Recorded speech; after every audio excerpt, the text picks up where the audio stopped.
नारद प्रभु के चरणों में कोटि कोटि प्रणाम करते हुए आज 21 दिन हो गए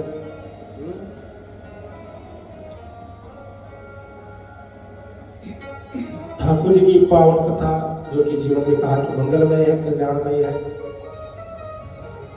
कल हम लोगों ने कथा श्रवण की थी कलह और धर्मदत्त। कलह ने ऐसा पाप किया कि 3 योनि के लिए चित्रगुप्त ने श्राप दे दिया कि महाराज कि 1 योनि नहीं 3 योनि में, और भी सारे चंडाल योनि। आज धर्मदत्त ब्राह्मण के द्वारा जो है तुलसी जल का छिटा लगा, जीवन का उद्धार हो गया, सुंदर देह प्राप्त हो गई, सुंदर दिव्य शरीर, और वाणी बोलने के पावर आ गई, वाणी में शक्ति आ गई। आज धर्मदत्त जी कहते हैं जब कलह ने प्रार्थना की प्रभु कि आप मेरा उद्धार कीजिए अपने पुण्य कर्म से, अपने तपोबल से, मुझे पता है कि आप ये एक जल के चिटा मारने में इतनी पावर है, ताकत है, शक्ति है, तो आप मेरा उद्धार अवश्य कर सकते हैं। क्योंकि भगवान के निमित्त जो हम जल निकालते हैं, तुलसी डालते हैं, गंगा जल डालते हैं, वो जल की ही बड़ी महिमा है। और अगर उस जल में अगर मंत्र बीच में हम ऐड कर दें तो उसका और ही अलग फल है। हम लोग पूजा करवाते हैं ना, उससे पहले क्या करते हैं? सबसे पहले छिटा लगाते हैं कि पवित्रा पवित्रो वा सर्वावस्थांगतो विवाह या स्मरे पुंडरीकाक्षं शवाया व्यंतरा सची। अपवित्र पवित्रो वा, ये नारायण ये अपवित्र प्राणी है, इसको पवित्र कर दीजिए। मंत्र है सर्वा, कहा कि इसको अंदर से लेकर बाहर तक इसकी देह को शुद्ध कर दीजिए। क्योंकि वेद मंत्र बड़ी पावर है, बड़ी ताकत है, शक्ति है। ध्यान रखना, हम लोग भले ही मंत्रों का छोटा मोटा ले लेते हैं, हल्के में ले लेते हैं। आजकल हर कोई मंत्र बोल रहा है, कॉपी का लेता ओम ध्यो शांति रंतर शांति सुन करके, लेकिन उसका महत्व ही पता ही नहीं है। एक बात ध्यान रखना कि गुरु मुख के बिना कभी कोई मंत्र मत बोलना कभी। हम ब्राह्मण को बुला करके इसलिए पूजा करवाते हैं कि ब्राह्मण ने एक उसको गुरुमुख के द्वारा स्वीकारा हुआ है, गुरुमुख के द्वारा उसका ज्ञान लिया हुआ है, और गुरुमुख के द्वारा जो मंत्र मिलता है ना, उसका फल भी जल्दी है। अब आजकल महामृत्यु मंत्र लोग आम जपते हैं, आप भी जप के देख लीजिए और ब्राह्मण से जपा के देख लीजिए, देखना किसका काम पहले सिद्ध होता है। ब्राह्मण के बाद प्रॉपर उसका संकल्प, विनियोग, अंगन्यास, षडंगन्यास, करन्यास करके फिर उस जपता है, विधि है उसकी।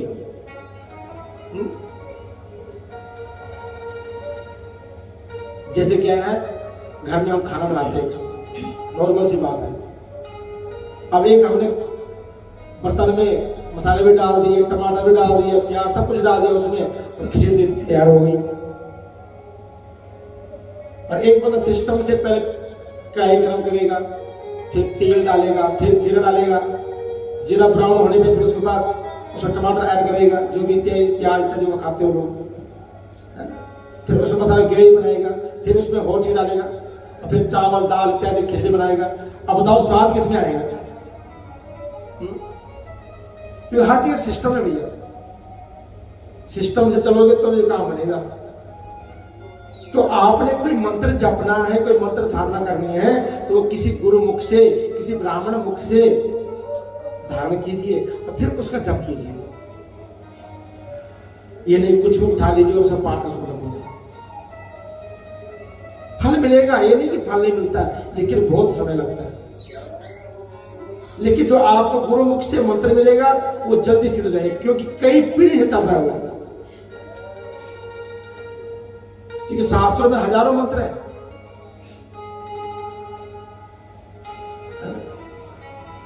इसलिए ध्यान रखें कि मंत्रों का ऐसे कभी भी सुन के याद करके नहीं बोलना चाहिए।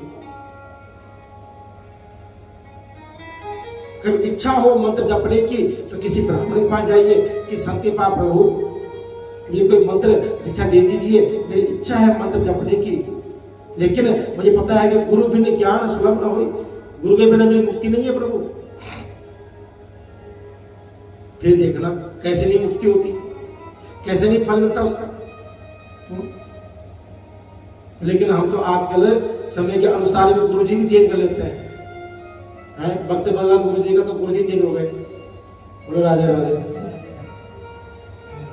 थोड़ा ट्रेंड में आगे थोड़ा बढ़िया आदि बन गए तो गुरु जी वही बनाने पड़े वाले। क्यों ऐसा करते हो आप? भरोसा नहीं है एक पे क्या है? ये ध्यान रखना कि अगर आप लोग गुरु धारण नहीं किया तो कोई बात नहीं है, लेकिन बाल्य अवस्था से मां ने जब सबसे पहले बोले बेटा ये भगवान हमारे इष्ट देवता है, तो नहीं सभी का इष्ट देवता होता है, सभी का कुल देवता होता है, गांव वालों का ग्राम देवता होता है। भजो सबको लेकिन मानो अपने एक को। लेकिन हमारा सनातन इस समय इतना टूटा हुआ है, इतना बिखरा हुआ है, इतना उलझा हुआ है, इतना असमंजस से फंसा हुआ है कि ना पूछो, उसे पता ही नहीं करना क्या है।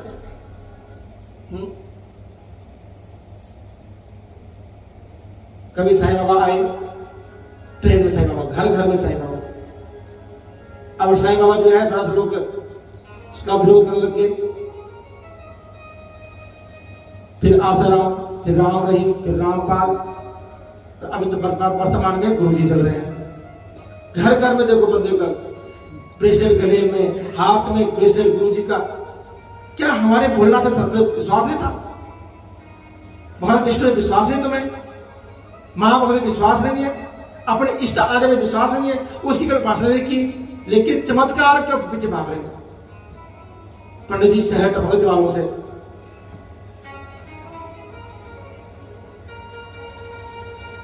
दुख होता सुनकर के कि हम साथ में कहां जा रहे हैं, हम लोग क्या हो गया हमारी बुद्धि को। कल मैं एक वीडियो क्लिप सुना था, एक जागरण कर रहा था कोई बंदा उत्तर प्रदेश में। इतनी कड़वा बात वाली, सच्ची बोली उसकी बात में, कि क्रिश्चियन बच्चों को विवाह करता है तो वो कहा जाता है चर्च में ले जाता है। एक मुस्लिम विवाह करता है तो वो भी प्रॉपर ढंग से शुद्धि के साथ करता है। एक सरदार विवाह करता है बच्चों का तो गुरुद्वारे में करता है। लेकिन हमारे साथ में किसके लिए? दिखावे के लिए। जहां सब दारू पी के बैठे हो गए, शराब पी के बैठे। कई बार तो मैंने आपको बताया ना कि विवाह करना ऐसा होता है जैसे आपको कलान होती है हमें, कई बार की छोड़ दे उसका नाम। बहुत दुख होता सभी टाइम पे। दुल्हन का बाप पी के बैठा हुआ, दुल्हन का बाप पे बैठा, कई बार मुंडा भी पी के बैठा होता है। और अब तो लड़कियां भी हो गई, शादी को खेल बना दिया। प्लस अब ब्राह्मणों की जरूरत नहीं है शादी ब्याह में, जा रहा ना, ब्राह्मण लोग नहीं पड़ रहे, अब आ रहे म्यूजिकल फेरे। अब पीछे मैं कुछ उसमें था महाराजा ग्रैंड में, हमको बुलाया हुआ था, साथ में म्यूजिकल बंदे बुलाया अमृतसर से। मैंने क्या करेंगे, फेरे करवाएंगे, मैं कराओ फिर फिरे। मैं देखूंगा फिर तुम्हारे बताओ कि नहीं पढ़िए मंत्र आपने बोलने वाला नहीं। मैंने हमारे मंत्र ऐसे नहीं जो रोड पे चलते हुए मंत्र, मैंने इस मंत्र पढ़ने के लिए 7 साल है, 7 साल गले में धारण किया, कंठ में गुरुमुख से पढ़े मैंने। ये तुम कराओ फिर मैं कराऊंगा। मैं चलो अब चले करे तुझे कराओ, पर मुझे एक मंत्र शुद्ध बोल के दिखा दो बस। श्री कृष्ण गोविंद रोज मांग करो, हरे कृष्ण हरे राम रोज फेरे करो। धिक्कार है इन लोगों के लिए, ऐसे लोगों के लिए।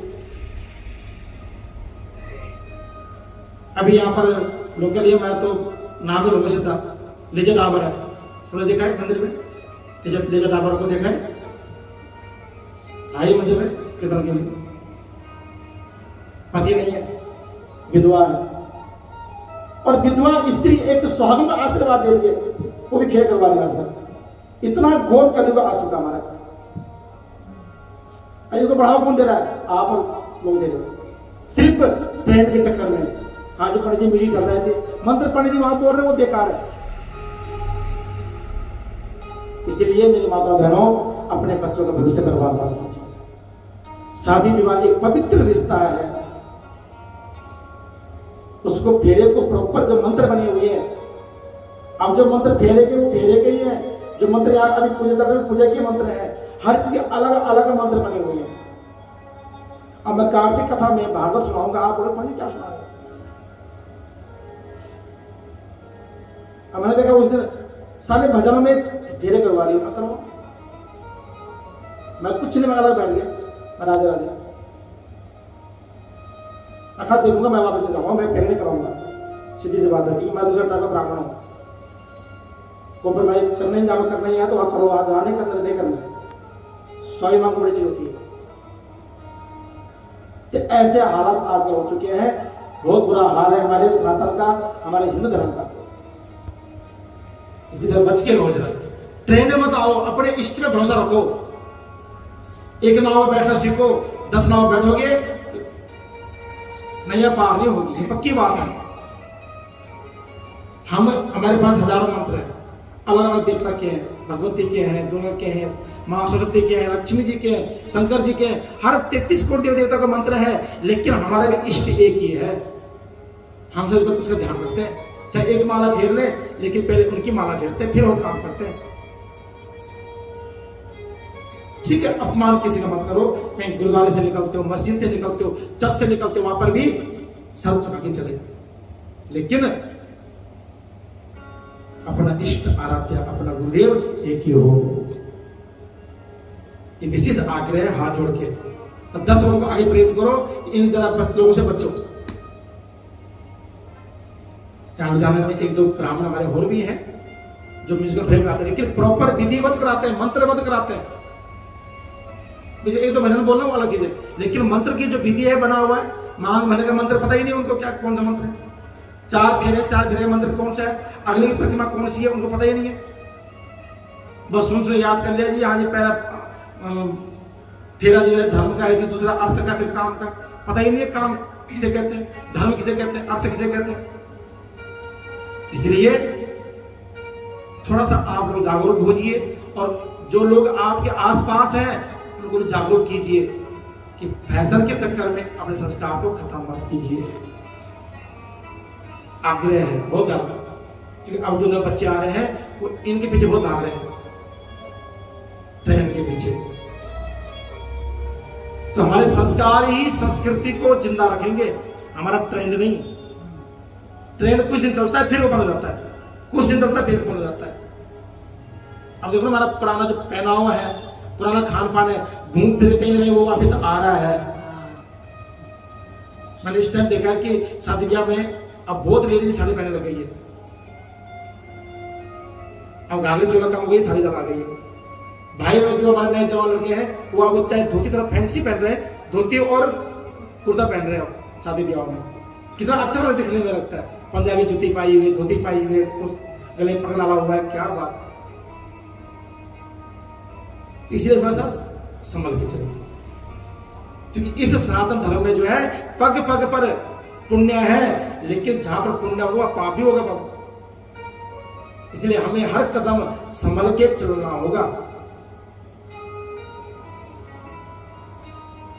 तो यहां पर जो है कथा की ओर चलते हैं। तो कल्हा ने भगवान ब्राह्मण से प्रार्थना की, प्रभु कि मेरा उद्धार कीजिए। धर्मदत्त कहते हैं कि विलयम याति पापिनी तीर्थदान व्रतादिवी प्रेत देहस्थितायास्ते तेषु नेवाधिकारिता। हे देवी, तुम कह रहे कि मेरा उद्धार कीजिए अपने तपोबल से। ठीक है, मानता हूं तीर्थ करने से, दान से, व्रत आदि से जो मैंने पुण्य कमाए हैं उससे मैं तुम्हारे इस प्रेत योनि को मुक्त कर सकता हूं, लेकिन अगर तुम अधिकार से कर रही हो तो तुम्हारा कोई अधिकार नहीं इसमें। अगर आप बोले नहीं पंडित जी आप अपने पुण्य से ये कर दीजिए, नहीं भैया मेरी मर्जी है, इच्छा हमारी। तुम 10 बार पैर छू लो, पंडित जी के अंगूठे पकड़ लो, जब तक पंडित जी आशीर्वाद देगा तो थोड़ी होगा कि पैर आप छे लेके अंदर से ब्राह्मण खुश होकर आशीर्वाद देगा, जाओ खुश रहो, राज्य रहो, स्वस्थ रहो, मस्त रहो, अवश्य रहो। लेकिन अंदर से ब्राह्मण रुष्ट है, दुखी है, तुम जरा रात पैर दबा जाओ उसका, माँ बाप दुखी है लेकिन तो पैर दबा रहे फायदा कुछ नहीं। माता पिता गुरु ब्राह्मण संत चाहे भगवान भी क्यों ना हो, वे भी हो, मेन तो उसकी आत्मा प्रसन्न होनी जरूरी है। उसकी आत्मा प्रसन्न होगी तो आपके हर कार्य सिद्ध होंगे, तब उसके पैर छले भी सार्थक है। लेकिन आत्मा दुखी है और तुम उसे पैर दबाए जा रहे हो तो वो भी आनंद नहीं है। तो वही कह रहे हैं धर्मदत्त ब्राह्मण कि भैया इसमें तेरा अधिकार नहीं है, लेकिन तेरी गलाने को देख करके, तेरे पश्चाताप को देख करके आज मेरा मन पिघल रहा है। ये अपना पुण्य कौन देता, किसी को देता क्या? भैया पाप तो कहा कि बांट दो, लेकिन पुण्य तो बांटना चाहिए भी नहीं। लेकिन ब्राह्मण एक ऐसा प्राणी है, संत ऐसा है कि जो अपने पुण्य कर्म दूसरों को बांट देता है। बड़े बड़े संत है ना, वो अपने पैरों में हाथ लगा देते हैं। कभी देखना दूर से उनके पास बैठे होते बड़ी गाड़ी इत्यादि, बस लोग बस दूर से हमने देखे हरिद्वार में बड़े संत आप पब्लिक को आस पास नहीं आने देते, दूर से बस ठीक है गद्दी लगी हुई है। लेकिन ब्राह्मण एक ऐसा प्राणी है जिसका सारा जीवन ही यजमान के लिए है, सब कुछ यजमान के लिए। अब ये बताओ ना कि जो ब्रह्म गायत्री उत्पत्ति हुई है ये किसलिए हुई थी? इसलिए हुई थी जब ब्राह्मण ने कहा प्रभु कि आपने सारा मंत्र वेद ब्राह्मण को दिया, लेकिन ब्राह्मण ने उस वेद मंत्र को सारे यजमान के लिए अर्पण कर दिया। किसी का गृह प्रवेश, किसी का कुछ, सारे मंत्र उड़ेल दिए। ब्राह्मण के पास क्या रह जाएगा? उसकी ताकत क्या रह जाएगी? कुछ तो हो जिसके बल को तो खा सके। तब ब्रह्म गायत्री की उत्पत्ति की गई थी, जो आप लोग आम गाते हो। कई बार कहता ना लोग घर में, पंडित जी देखो हमारा बच्चा गायत्री मंत्र बोल, सुना पंडित जी गायत्री मंत्र सुना? कभी नहीं सुनाना, ध्यान रखना। ठीक है, याद करवाइए, लेकिन कोशिश करें उसको मुख के अंदर ही चढ़े। गायत्री मंत्र साफ लिखा हुआ, जिस दिन मुख के बाहर बोल दिया उसकी महिमा वही खत्म, वो निष्फल हो जाएगा। जितना उसको तुम मन से जपोगे, श्वास से जपोगे, उतना उसका फल मिलेगा। और जब कैसा हो कि जाप स्थिते मन मते, मन स्थिता जप मते। मन जप के मध्य चले और जप मन के मध्य चलता रहे, जिस धर्म में चलती रहती है। तो जब भी ऐसे ही चलना चाहिए, चाहे जो मर्जी हो, लेकिन जब अंदर चलना चाहिए। हरे कृष्ण कृष्ण कृष्ण हरे हरे, हरे राम राम राम हरे हरे। जब श्वास में हमारा जब बैठ जाएगा, तब हम चाहे किसी से बात कर रहे होंगे ना, लेकिन अंदर वो माला चल रही है, तब हमें मुंह हिलाने की जरूरत पड़ती है। इसलिए गायत्री मंत्र दिया था ब्राह्मणों को कि आप इसका एक पुण्य कमा करके आप किसी को भी आशीर्वाद दे सकते हैं। आपकी ब्रह्म शक्ति ही है। लेकिन अब वो मंत्र भी क्या हो गया? कैसेट पर छप गया, रिकॉर्डिंग छप गया। अब घर घर में सभी बोलते, स्कूलों में भी बोलते, कई स्कूलों में ना गायत्री मंत्र बुलाते हैं, लेकिन उसका इतना फल नहीं है।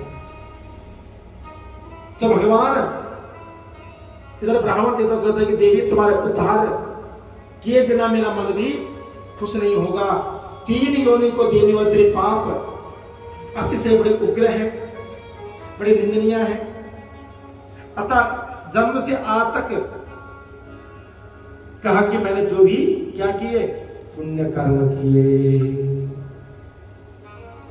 और कि तस्मादाम जन चरितम यन्मया कार्तिकम व्रतम।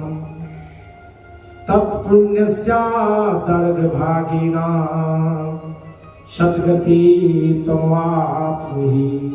हे देवी, जन्म से लेकर आज तक जो मैंने कार्तिक का व्रत किया है उसके पुण्य का आधा भाग में आज तुम्हारे उत्तम गति की प्राप्ति तुम्हें देता हूं, क्योंकि कार्तिका व्रत पुण्येना साम्यायान्ति सर्वथा यज्ञदानानि तीर्थानि दत्तान्यपि यतो ध्रुवम्। कहा कि यज्ञ दान तीर्थ तथा व्रत के पुण्य से कार्तिक के पुण्य की ममता नहीं हो सकती है, क्योंकि कार्तिक का जो पुण्य है वो यज्ञ दान व्रत से अलग है। देखो इधर नारद जी कहते राजन, इस प्रकार ब्राह्मण देवता जब कह रहे थे तो कहते उन्होंने क्या किया, हाथ में जल लिया और तुलसी डाली और द्वादश अक्षर का मंत्र का जप किया। ओम नमो भगवते वासुदेवाय, ओम नमो भगवते वासुदेवाय, ओम नमो भगवते वासुदेवाय, ओम नमो भगवते वासुदेवाय, ओम नमो भगवते वासुदेवाय, ओम नमो भगवते वासुदेवाय, ओम नमो भगवते वासुदेवाय, ओम नमो भगवते वासुदेवाय, ओम नमो भगवते वासुदेवाय।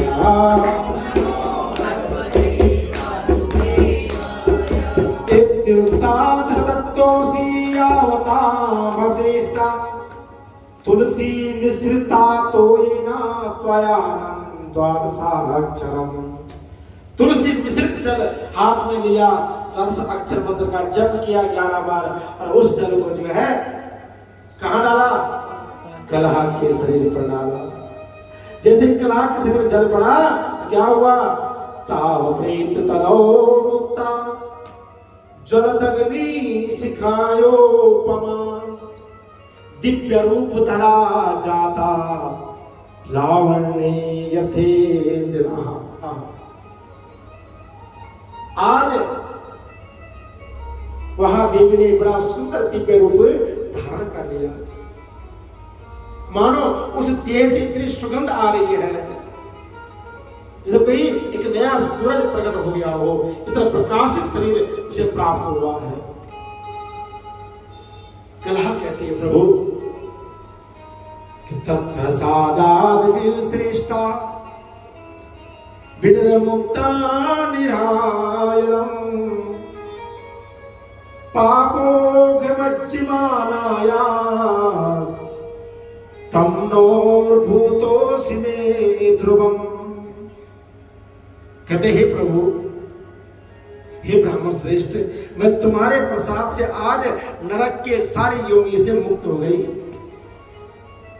सारे पाप मेरे धुल गए और मेरे लिए तो आप साक्षात क्या बन के आए, नौका बन के आए हैं, नाव बन के आए। न जाने किस रूप में नारायण मिल जाए, किस रूप में कौन मिल जाए पता नहीं है। इसे सदैव ठाकुर जी के होके बल्कि चलिए, नम्र होके चलिए। नारद जी कहते हैं चलो। आज कलहा देवी गदगद हो गई, बड़ी प्रसन्न हो गई। जब कला इतनी बात कर ही रही थी तो क्या देखते हैं कि आकाश से एक सुंदर विमान आ रहा है कि अथा सातदे विमानास्तम द्वास्ताभ्याम धिरोपिता। और उस विमान में कौन बैठा हुआ है कि पुण्यशील सुशीलाभ्याम अप्सरो गण सेविता। पुण्यशील और सुशील भगवान के मुख्य पार्षद है ये। और इनके साथ क्या है, कुछ अप्सराएं भी आ रही है जो चवर झुमाते हुए और आकर के सीधा जो है कलहा देवी के पास पहुंचे। कलहा देवी जी ने प्रणाम किया और उन्हें विमान में उठाया। इधर ब्राह्मण देवता देखते रह गए कि मैं इतने सालों से तप कर रहा हूं, इतने सालों से व्रत कर रहा हूं, लेकिन मेरे लिए कभी विमान नहीं आया आज तक है। लेकिन मेरे जो किए पुण्य, इसमें इतनी पावर है, ताकत है। मैंने कल कथा बताया ना कि एक बार नियम करने से नहीं कभी उदाहरण नहीं कि एक बार कथा सुन ली हो गया जी, एक बार हरदार स्नान कर लिया जी हो गए, पाप धुल गए, ऐसा नहीं है।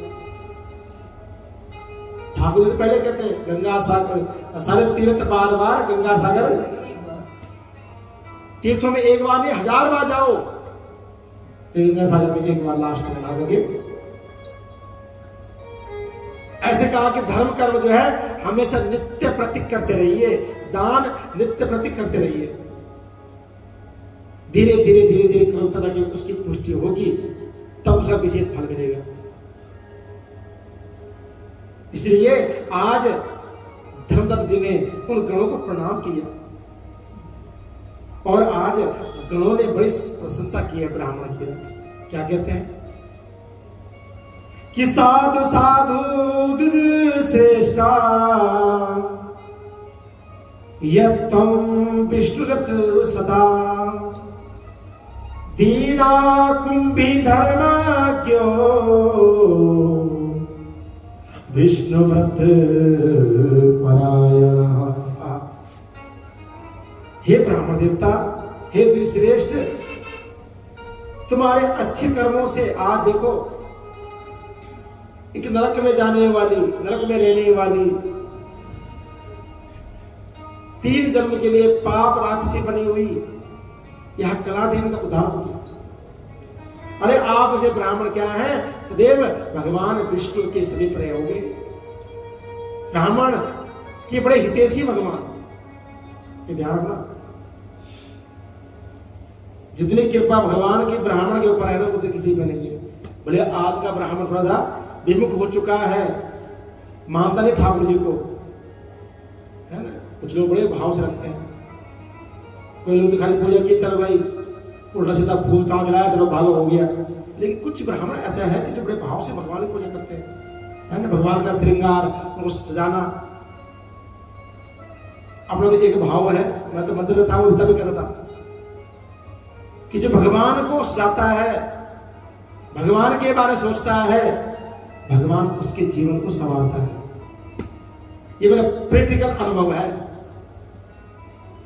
अगर उसकी ड्रेस सुंदर होनी चाहिए, इसका मुकुट ऐसा होना चाहिए, इसकी माला सुंदर होनी चाहिए, तो वो आपके बारे में जो सोचेगा, पक्की बात है। लेकिन हम लोग करते नहीं। जहां पूजा हुई, पनीर लिस्ट दी, तो हमने जो है सामान ऐसा लाना है कि सबसे थर्ड क्वालिटी। भैया जरा सामान देना, अरे केले कैसे दिए, चलिए 60 रुपए, चलिए दे दे, 50 रुपए दे दे। कोई नहीं, पूजा तो करवानी है, पूजा तो करवानी है, भाव नहीं है, मजबूरी है। मैं कई लोग देखे हैं, 25 साल हो गए इस लाइन में, 24-25 साल। कुछ लोग हैं वो बहुत मिक्स फल लाना जी, वो एक एक फल देख के लाते हैं, जिसे स्टिकर लगे होंगे। लेकिन बहुत सारे लोग देखे मैंने कि जो सस्ता सा सस्ता फल होगा, सस्ती सस्ती मिठाई होगी, कपड़ा, और उनसे ज्यादा समझदार है दुकानदार। अगर देखो 100 मीटर लाल कपड़ा कल नारे के लिए, मुझे थर्ड क्वालिटी का कपड़ा रखा होता है, थर्ड क्वालिटी का, जो कपड़ा कहीं काम नहीं आएगा आपका, है ना। कभी ऐसा काम मत करना। भगवान के लिए 10 चीज मत लाइए, एक चीज ले लीजिए, लेकिन सुंदर होनी चाहिए, साफ होनी चाहिए। ये मत रखो भाव कि ये बाद में पनीर घर में जाएगा, ये पनीर लेना ही है। ये भाव लगी मेरे ठाकुर जी के लिए। अगर ठाकुर जी ने हमें बड़ी गाड़ी दी है, बड़े बंगला दिया है, अच्छा ब्रांडेड कपड़े पहनने का मौका दिया है, तो क्या उसका अधिकार नहीं है? क्या ठाकुर जी ने अच्छे ड्रेस नहीं चाहिए हमें? बढ़िया से बड़ा ड्रेस उनके लिए लीजिए। लेकिन हम वहीं पर कंजूसी कर जाते हैं, अपने लिए बड़े बड़े मॉल जाते हैं, भैया कोई ब्रांडेड दिखा बढ़िया फर्स्ट क्लास, लेकिन ठाकुर के लिए सस्ती ड्रेस होगी। अब प्रेरिका का पाला तो रोज पड़ता है जैसे लोगों से, जहां दिखाई 5 ड्रेस, नहीं कोई और दिखा, ड्रेस वाले दिखा दे कोई। 100 रुपए तो काट दिखाओ, हाँ ना, 1000 रुपए तो काट दिए। जरकंदा छोटी माला तो 150 से कम नहीं है। और चीनी महंगी, कोई दूसरी दिखा मोती वाली 20-30 मिल जाएंगे। नहीं, हमको डायमंड हाथ पहन लेते, उनको जरकंदा बना सकते हो? कौन पहनता डायमंड पहनता कोई यहाँ पर? तो बताएंगे नहीं, पड़ जी आपको बोलो राधे राधे, है ना। मतलब कहने का भाव यह है कि धर्म कर्म के प्रति अपनी आस्था सुंदर रखिए। एक दिन देखना आपका भगवान ऐसा संवारेगा कि आप अलग चमकोगे भैया। मैंने कहा कि जब लुधियाना आया तो कुछ नहीं था, सीधी सी बात, एक छोटा बैग था, 4 दिन कपड़े लाए थे, जेब में 500 रुपये थे। कोई माँ ने कहा था फालतू खर्चा मत करना, किसी के साथ में भेजा था मुझे गुरुकुल पढ़ने के लिए, और वो दिन था आज दिन। लेकिन बड़े संतों के साथ रहा हूँ, गुरु के साथ रहा हूँ, ऐसे गुरु को सानिध्य मिला है, मैं बड़ी धन्यवाद करता हूँ ठाकुर का, मुझे कभी कुसंग नहीं मिला कभी जीवन में। गिनती के दोस्त हैं 4-5, ना खाना न पीने वाले, ना फालतू गल्ला करने वाले, लेकिन भगवान के प्रति भाव रखने वाले ऐसे मित्र बनाए गए। और उनको लगभग आप भी जानते होंगे। जबराव में दुर्गेश जी, जवाई भी, हमारा बेटा भी है, जैसे मित्र भी है। एक मनीष जी है, भजन कीर्तन करते हैं मेरे साथ, वो ठाकुर भी भाव रखते हैं। एक पंडित जो हो रहे हैं मेरे हाथ वाले मित्र है, वो गिनती के 4-5 दोस्त हैं, ज्यादा नहीं है। जो लोग भाव नहीं रखते, मैं उनसे पहले कटाउट कर देता हूं, पहले नहीं भैया मेरे बस की। ठीक है, राम तो लाखों लोगों से लुधियाना में इस समय हमारे अपने पास ग्रुप है, जिनका मैं मुख्य ठाकुर ने सेवा दिए हुए 1400 ब्राह्मण ग्रुप है हमारे पास, ब्राह्मण सभा का। लेकिन एक अटैचमेंट किससे होती है? जो ठाकुर जी को मानने वाला, भगवान का भक्त हो। तो कहने का भाव है कि अगर तुम भगवान के बारे में सोचते हो तो भगवान आपके बारे में अवश्य सोचता है। हम कल भी ये कर रहे थे डिस्कस तुलसी ब्याह को लेकर के, कि तुलसी ब्याह हम कर रहे हैं, लेकिन सभी से ये आग्रह है कि कोई ऐसा सामान न दे, कोई ऐसी सामग्री न दे कि जो किसी काम में ना आए। पंडित जी क्या टाइम रख रहे हो? हमारा लास्ट दिन है, बोलो राधे राधे, जिसे सब फ्री होंगे उस दिन, बोलो बांके बिहारी लाल की। तो कहने का भाव ये है कि कभी भी हो, दान कहीं भी हो, ये नहीं कहता मैं कि मंदिर में कहीं भी, कोई भी घर में आ रहा कोई मांगने वाला, तो उसको भी अच्छी चीज दान दीजिए।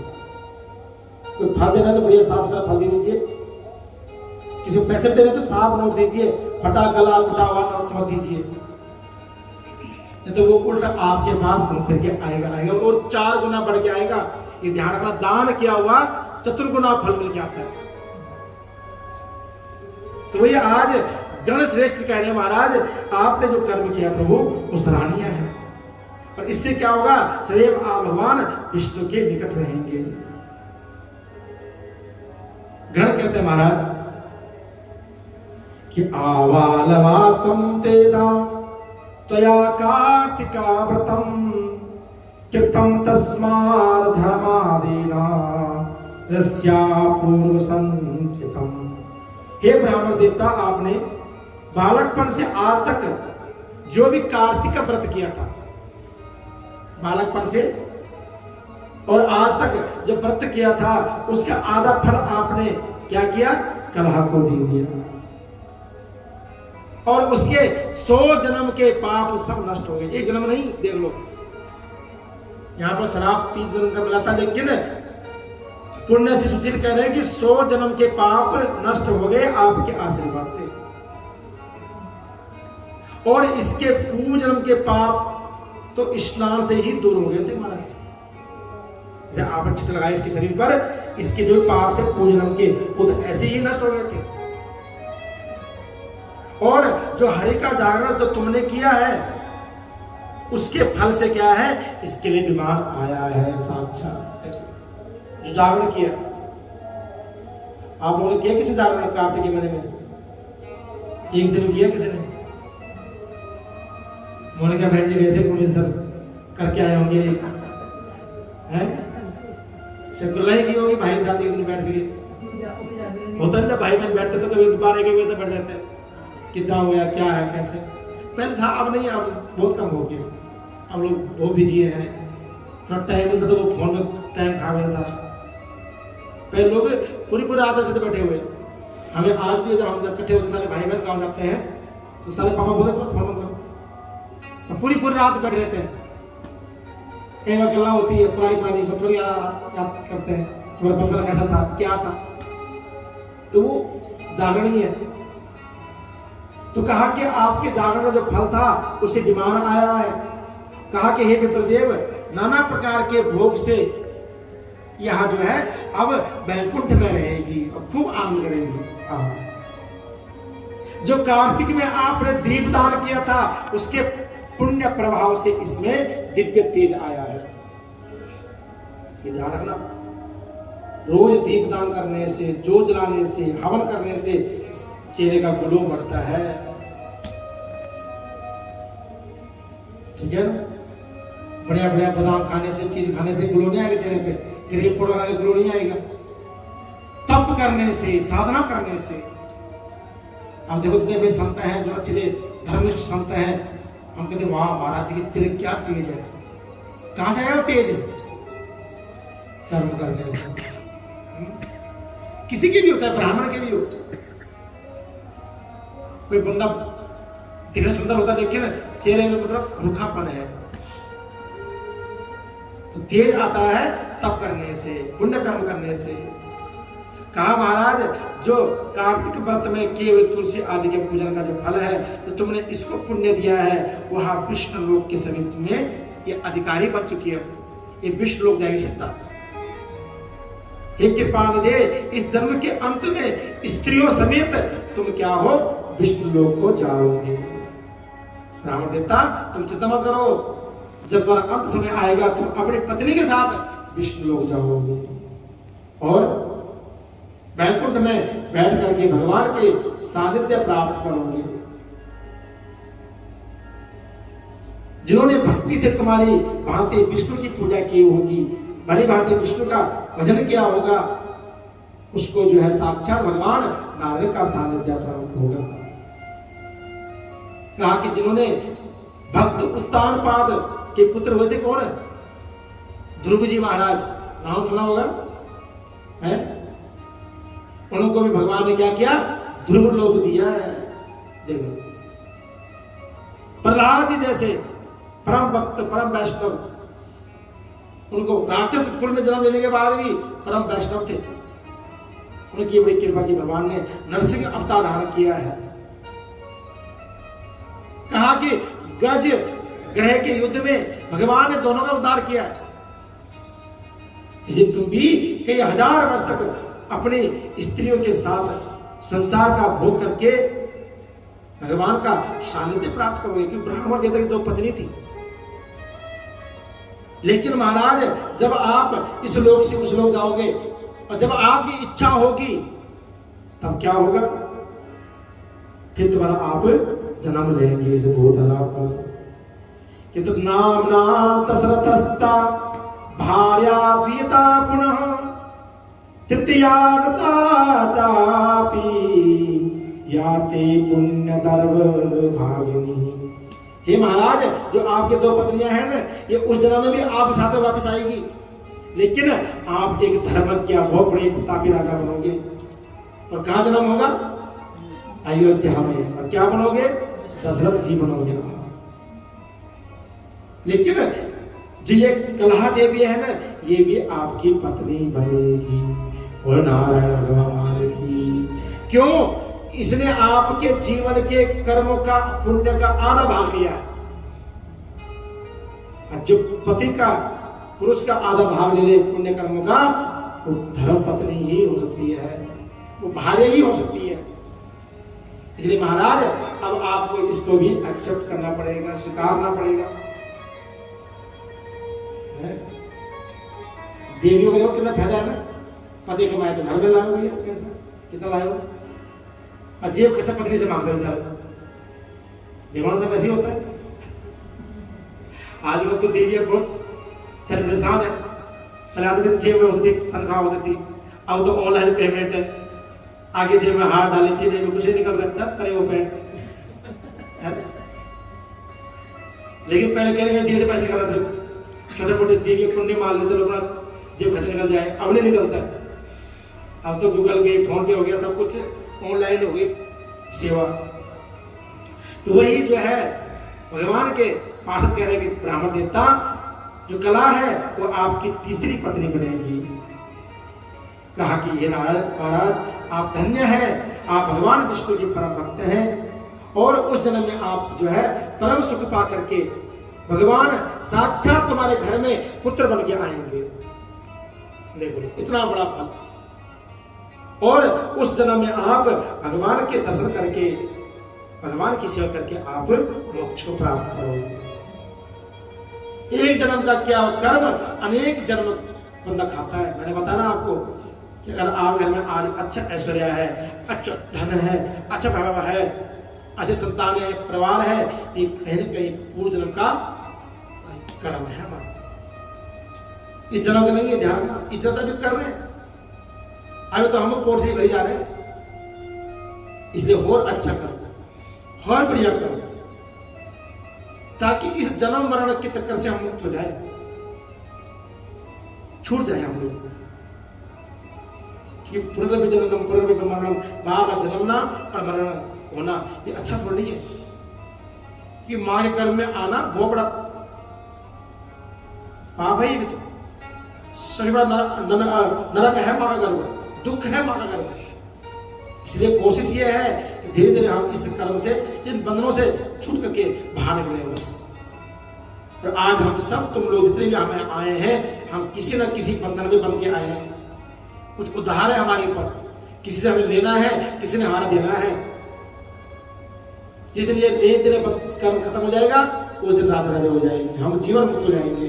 बोले बांके बिहारी लाल की जय, जय जय श्री राधे।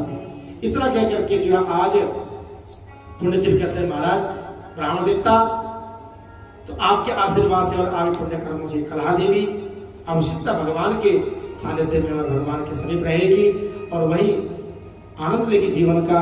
और जब आप आओगे, जब आपका जन्म होगा, तब ये तुम्हारा फिर जन्म लेगी इस भूधरा पर। इस प्रकार कहा कि जो भी सत्कर्म करता है उसको अच्छा फल अवश्य मिलता ही मिलता है। कर्म करे चलो, फल की इच्छा ना करो, यही शास्त्र का नियम है, संत वैष्णवों की वाणी है। तो आज कथा ये विराम करते हैं, कल फिर आपको अगली कथा में ले जाएंगे। भोले बांके बिहारी लाल की जय। तो सूचना हमने आपको दे दी।